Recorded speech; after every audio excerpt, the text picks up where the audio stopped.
Thank you so much.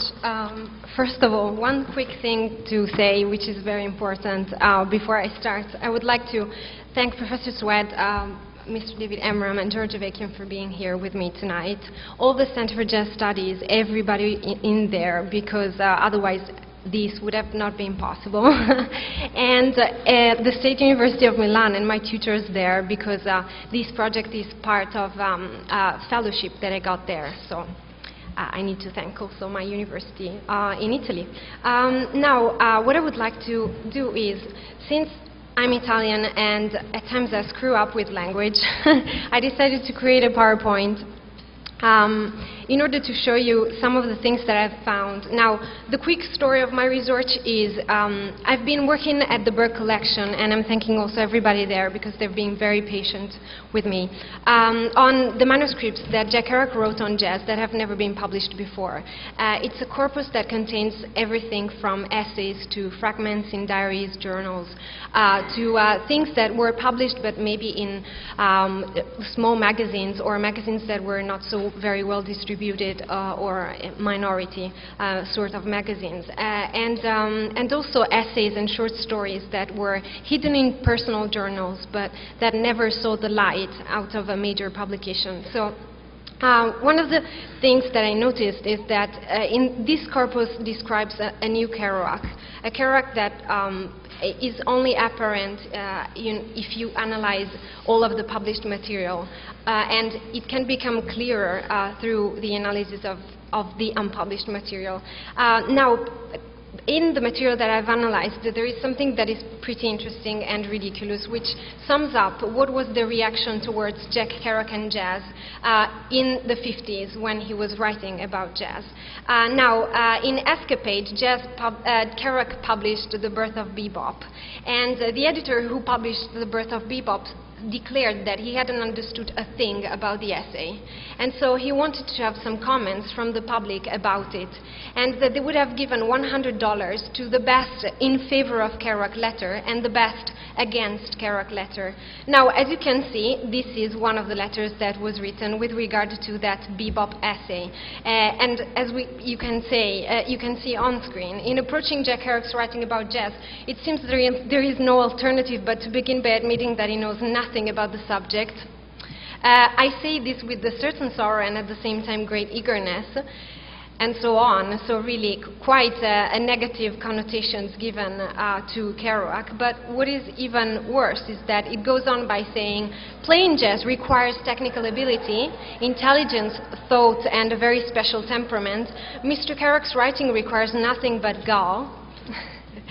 And the first sentence in Kerouac's Escapade article says that bop began with jazz. Since bop is jazz, this is equivalent to saying that cars began with automobiles. It makes no sense. So as you can see, quite a negative reaction to his writing by a very young student who was an English major and trumpet player.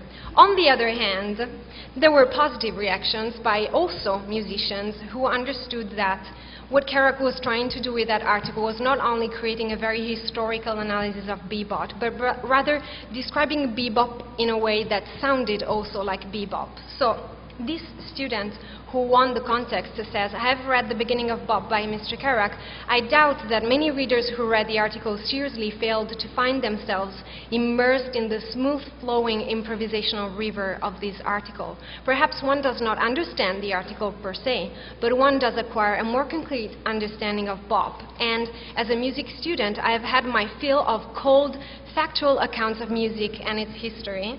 Mr. Kerouac's article is bop. This is a refreshing and truly valid description of a movement in jazz that has been extremely important in the development of the idiom. I believe that jazz cries out for spokesmen such as Mr. Kerouac. Only through a style such as this can anyone hope to describe the essence of jazz on the printed page. And some readers may be appalled at the unconventionalism and occasional lack of punctuation. A jazz chart is not usually impeccably punctuated either. The punctuation is in the mind. In my mind, the understanding is that Kerouac has written a vivid word picture of the beginning of bop. Now, as you can see, we have two opposite reactions, and this sums up a little bit of what was the critical reaction of Jack Kerouac's writings on jazz of the following years, and even today. We have two extreme and opposed reactions. One extremely negative that says that at times he is not correct when he quotes factual elements, that he is not specific, and that he prefers to focus on the language as being jazz language and jazz poetry rather than on the contents. Now, this is also because what was not published is a lot, or was not as distributed as the novels and the poems, is what he actually wrote more specifically on jazz. For example, his first early writings on jazz. As you can see, Steve Turner quotes the interview to George Avakian in Nick Jack's club during an afternoon set by Maxis Painier. He wrote an appreciation of Count Basie called The Last World in Hot Music, and then with the paper's editor, Morton Maxwell, managed an interview with Glenn Miller backstage at the Paramount Theater. So when he was at the Horace Mann School, he actually wrote very specific things on jazz. The problem is that they were not as well distributed as the other material that were the novels, for example, or the poems. And with regards to the unpublished material that I have found, I've decided to let this material speak rather than to comment too much on it, because it's material that has not been distributed, so it's new to our eyes, and it speaks by itself.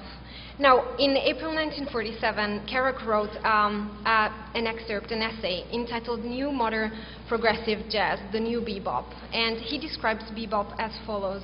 This new change, a tremendous kind of step forward in the rhythmic, harmonic, and melodic ideas, requiring the abilities of the finest of jazz musicians for proper expression, has taken jazz with its once seemingly so infinite, yet established set and concluded entities, and given it a brilliant, new power and beauty that makes everything which has come before it seems obsolete and limited.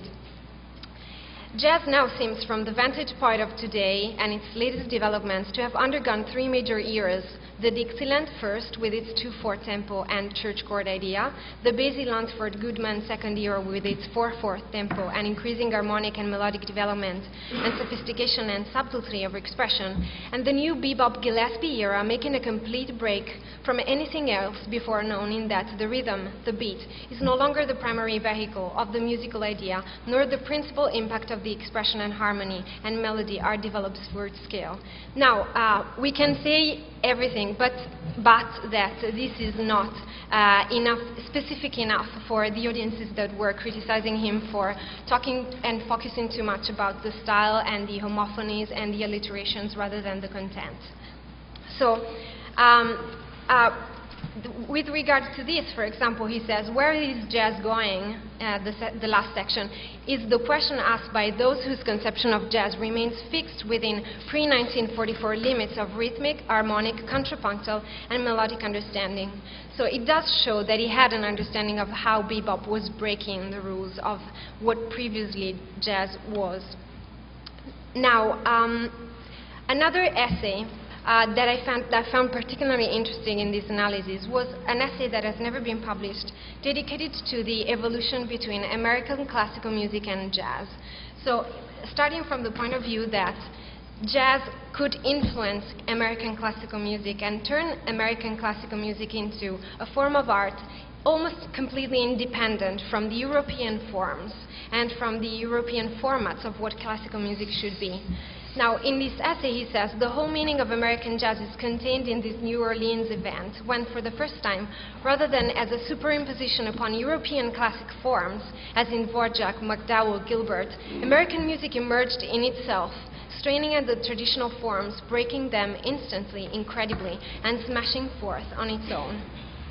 The jazz age of the 20s, with its Jolston singers and Gershwin composers, is an assimilative process of the New Orleans miracle. It cannot be understood without its roots. Gershwin could not have acquired the sometimes graceful, sometimes singing, sometimes even nostalgic lyricism without some contact with the particularly singing forms of jazz music.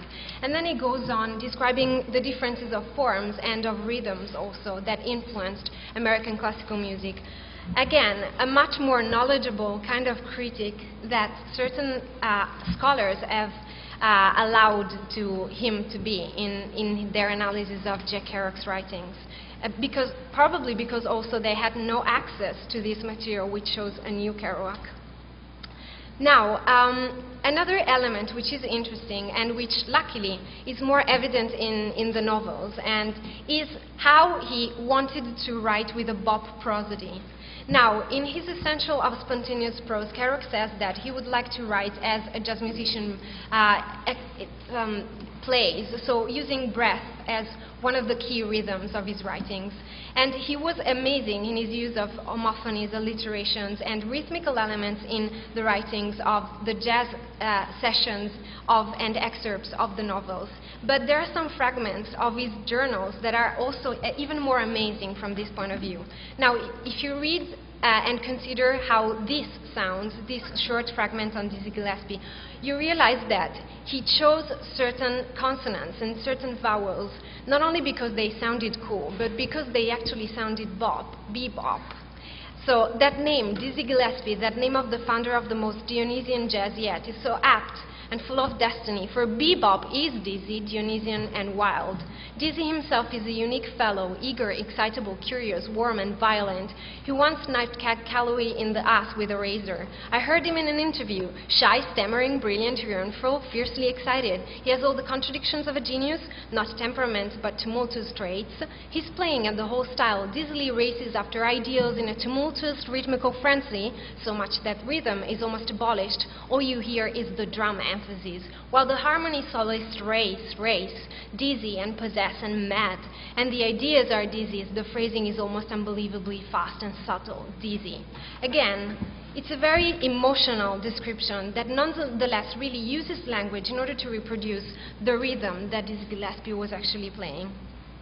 Now, we have tons of experts like these ones, but now I would like to consider another of the elements that, by the critics that were against Jack Kerouac and jazz, has been analyzed only up to a certain point. And I would like you to see an excerpt, if I manage to close this, okay, of a movie that Jack Kerouac directed by Alfred Leslie and Robert Frank, with the music written by a person that we are so lucky as to have here tonight, David Amram. And there is a jam session that I would like to show you in the middle of the movie. And please pay attention to the first person that you will see on screen, because you will recognize Mr. Amram.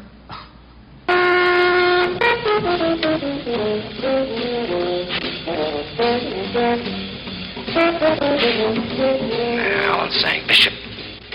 The holy flowers holy? Is the world holy? Is glasses holy? Is time holy? Is all the white moonlight holy? Empty rooms are holy? Kneel holy? Come on, Bishop, tell us. Toy holy? Byzantine holy? Mock holy? Is American flag holy? Is girl holy? Is your sister holy?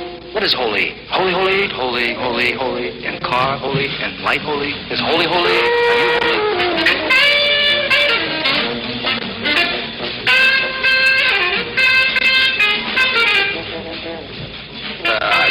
I think it's best that I go now and go make my holy offices, if you know what I mean. And come, Mother, I think we better go home now. It's almost 11 o'clock, and the wife comes up and says, is it really almost 11 o'clock? I didn't notice. Meanwhile, these guys aren't paying any attention to all that. They're just blowing with the other cats are over there talking and not impolite. Some of them are doing something, some of them are saying goodbye. Doing something and saying goodbye and doing something are both the same. And do you really have to leave now? I said, we really do. She says, well, don't leave. And he says, yes, come, sister, get your coat.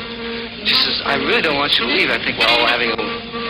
He says, yes. He says, but I think we better leave there. Hey there. He turns around, Miles says, hey, little boy, there you go. Sit on my lap because you can't sleep anymore. He says, what are you doing up there so late? I know what you want to do. He says, yes, I want to play my horn. He says, all right, let's go, boy.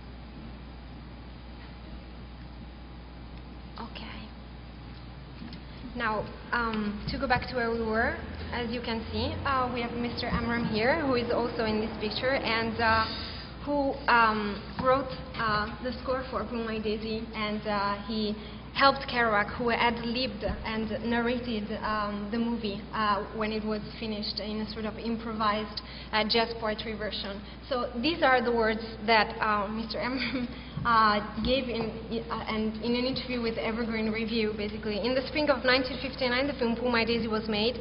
Allen Ginsberg, Gregory Corso, Peter Orlovsky, Larry Rivers, and myself, the Third Avenue All-Stars, as one who described us, appeared in it. Alfred Leslie directed it, and Robert Frank filmed it. Jack had written the scenario, and after the film had been edited, Jack saw it. Because it was a silent movie, Jack was to narrate it, and I was to write the music afterwards. He, Alan, and Neil Cassidy also wrote the lyrics for the title song, Pull My Daisy, for which I wrote the music and which was sung in the film by Anita Ellis. Jack put on earphones and asked me to play so that he could improvise the narration to music, the way he had done at our readings. He watched the film and made up the narration on the spot. He did it 2 times through spontaneously, and that was it. He refused to do it again. He believed in spontaneity, and the narration turned out to be the very best thing about the film. We recorded it at Jerry Newman's studio. Jerry was an old friend of Jack's from the early 40s, and afterwards we had a party jam session that lasted all night. Jack played the piano, sang, and improvised for hours.